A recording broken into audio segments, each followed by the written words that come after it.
8:45. This is the Sri Lanka Broadcasting Corporation. Here is the news, edited by Danushka Madhawala and read by Indrani Senanayaka. The headlines. Headline inflation of the country has decreased. The poultry and egg industry highlights need for collective agreement. The general public is requested to use electricity sparingly. 45% of the school textbooks for the new school term will be printed at the State Printing Corporation. SLBC contributes a sum of 3 billion rupees to the Treasury. In foreign news, Russia orders Estonian ambassador to leave country. The Department of Census and Statistics reported that the headline inflation based on the National Consumer Price Index has decreased to 59.2% last month. The department reported that this was a reduction from the 65.0 recorded in November 2022. Meanwhile, food inflation also decreased to 59.3% in December 2022 in comparison to the 69.8% reported in November 2022.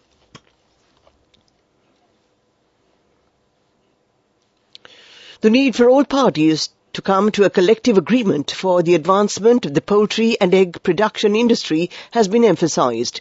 The matter was discussed at length during a discussion on issues related to the chicken and egg industry today.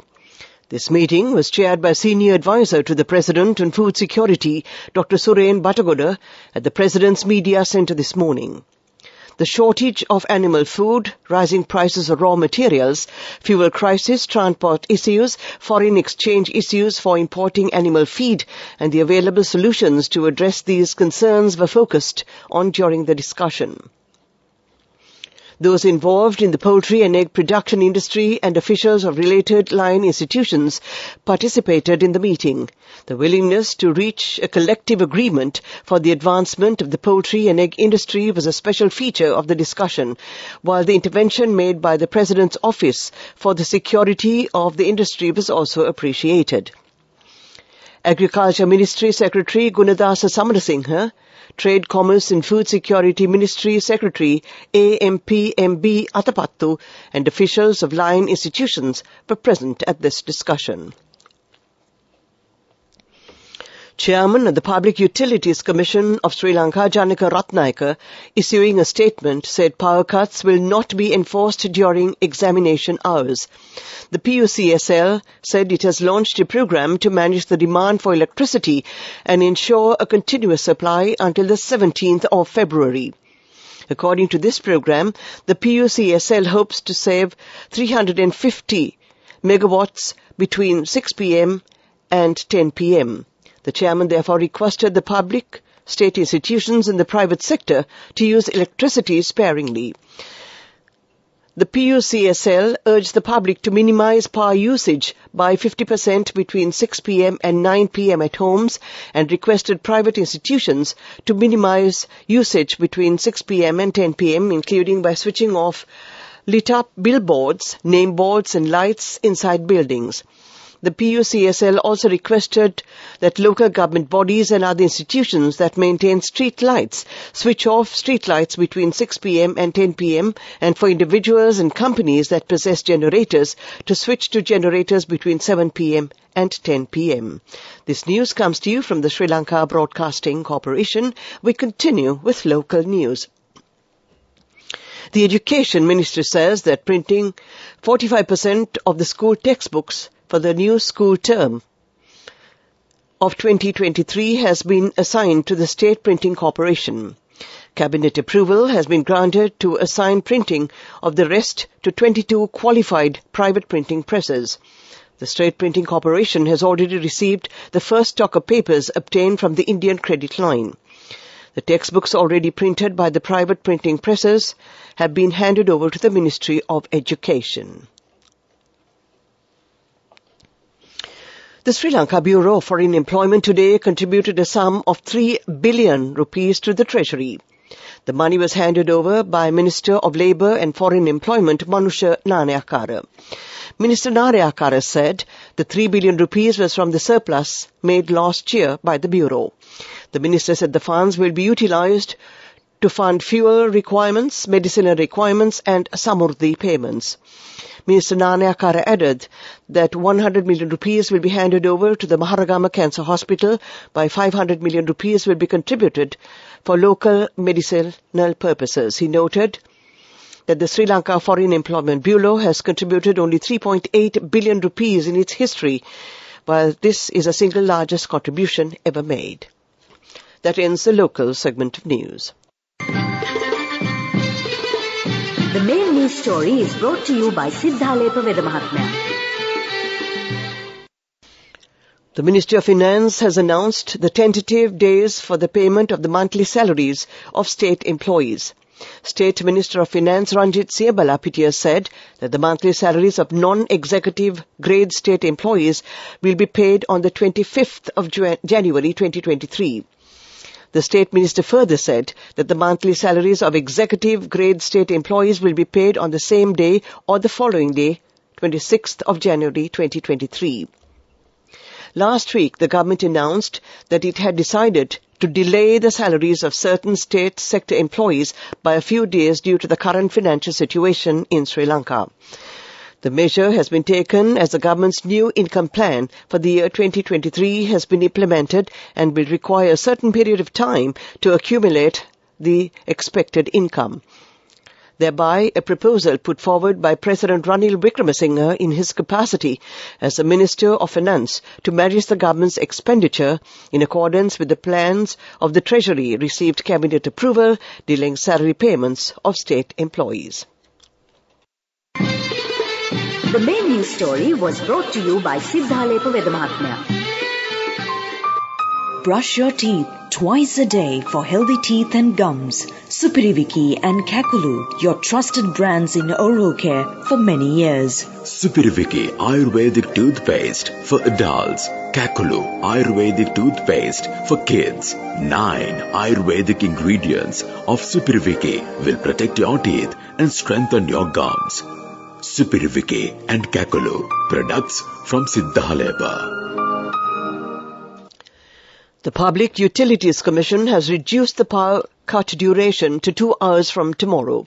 Accordingly, groups A to L and P to W will experience a 40-minute power cut during the day and a 1 hour and 20-minute disruption at night. The revision in time comes in line with the commencement of the 2022 Advanced Level Examination today that came to you in Watchlight.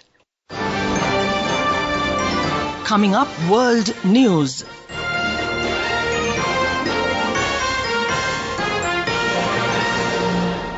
The headlines: Russia orders Estonian ambassador to leave country. Monetary Park shooting, suspect found dead after a dance studio attack.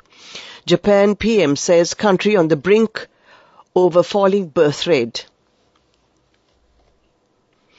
The Estonian ambassador in Russia has been ordered to leave the country by the 7th of February after the Kremlin accused the country of Russophobia. In a statement, the Russian foreign minister said Estonia had purposefully destroyed relations with Moscow. Margus Ledre is the first ambassador Russia has expelled since invading Ukraine last year. Estonia responded by asking the Russian ambassador to leave by the same day. Russia's move against Ms. Ledre comes after Estonia recently ordered a reduction in the size of the Russian embassy in Tallinn. Moscow was told to reduce its embassy from 17 to 8 by the end of January. In a statement in January, Estonia said embassy staff had stopped seeking to advance relations between the countries since the conflict broke out.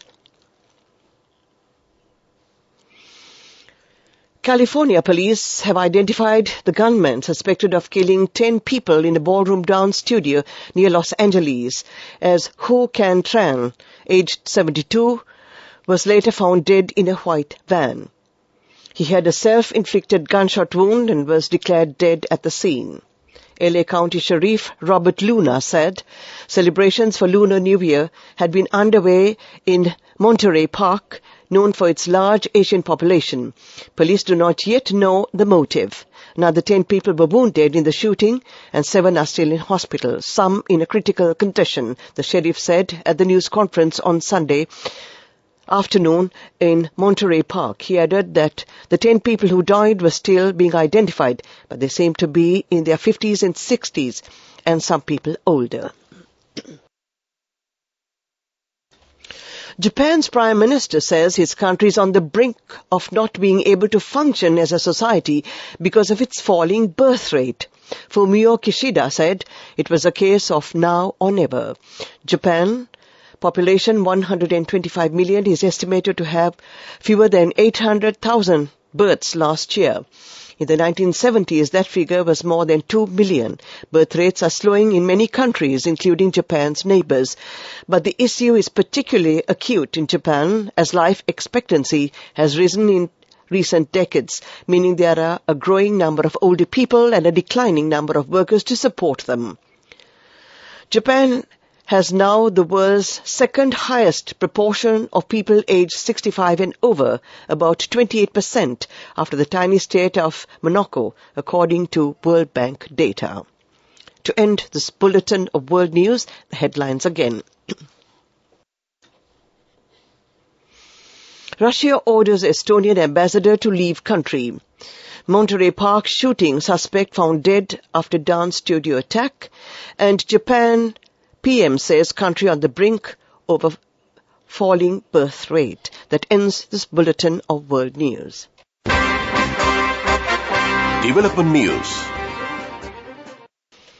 Mass Amity Private Limited, a subsidiary of Mass Holdings, signed a joint venture agreement with Tata's Group Trent Limited, setting up an entity in India for the joint development of business into intimate wear and other apparel-related products. Over time, Mass and Trent would pool their domain expertise to undertake design, development and manufacturing of a range of intimate wear and other apparel products. Initially, the joint venture would facilitate design and sourcing of related products. That was development news. Sports news is brought to you by Sampath Bank. We present your future.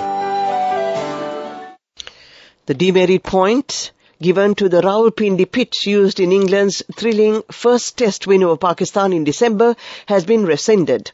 The flat nature of the surface resulted in the International Cricket Council rating it as below average. The Pakistan Cricket Board was successful in an appeal, partly because of the memorable end to the match. England were able to force a 74-run victory in the dying moments of the final day. That was sports news.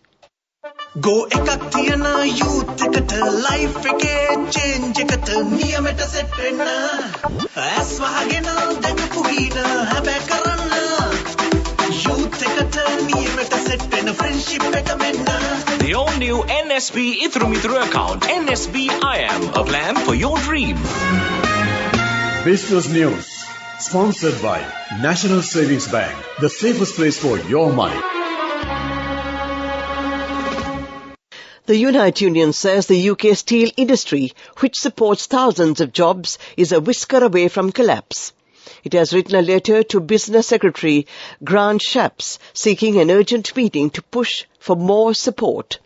Unite has accused the government of taking little meaningful action to help the industry, leaving the sector at breaking point. The government said the success of the steel industry is a priority. That was Business News. Business news sponsored by National Savings Bank, the safest place for your money. Go ekaktiana youth kat life ke change kat niyamata setna aswahagena dagpuhina habe karana youth kat niyamata setna friendship ekamenna. The all new NSB Ithru account, NSB IAM, a plan for your dream. Economic news, courtesy of LONC Finance, is taking the power of innovation to the next level, winning 5 golds at the Technovation Awards 2022, leading the digital revolution with cutting-edge interbanking digital payments. LONC Finance claims the overall gold award, whilst also claiming an extraordinary victory in digital banking. Thailand says tourist numbers jumped last year as coronavirus restrictions were eased but remained way below pre-pandemic levels. The Southeast Asia holiday destination saw 11.81 million tourists in 2022, up from just 400,000 the previous year. The Tourism Authority of Thailand also forecast that figure will be more than double to 25 million this year.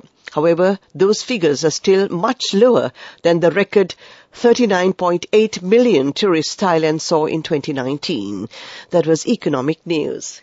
LOLC Finance is taking the power of innovation to the next level, winning 5 golds at the Technovation Awards 2022, leading the digital revolution with cutting-edge interbanking digital payments. LOLC Finance claims the overall gold award, whilst also claiming an extraordinary victory in digital banking. LOLC Finance will continue to innovate with the next generation digitalization of financial services, delivering a superior customer experience.